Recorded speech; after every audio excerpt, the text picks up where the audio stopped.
Chris Walker here at Orr Auto Mall, Russellville, sitting in a 2023 Hyundai Santa Fe SEL all-wheel drive, and I get a few questions from people about how to reset their oil maintenance light when it comes on. So this was a new car. It's only got 15 miles on it, so it doesn't need that reset right now. But when the oil change comes on and you need to reset it, you actually go over here to your screen in this SEL, and we'll go back from this, and we're going to go to home screen and go to setups and go to vehicle,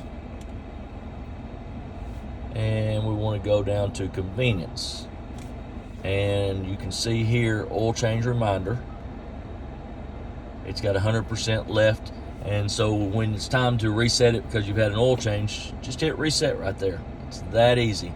Chris Walker at Orr Auto Mall, Russellville, 479-747-0584. Also, if we back up one screen and see the service interval, you'll see that this is set for 7,500 miles for the oil change on a Hyundai Santa Fe, and it's 1 year. So if you need anything, have any questions, feel free to give me a call. Shoot me a text, give me a message, 479-747-0584. Chris Walker at Orr Auto Mall, or catch me on Facebook at Chris M. Walker or Walker Drives, your friend in the car business.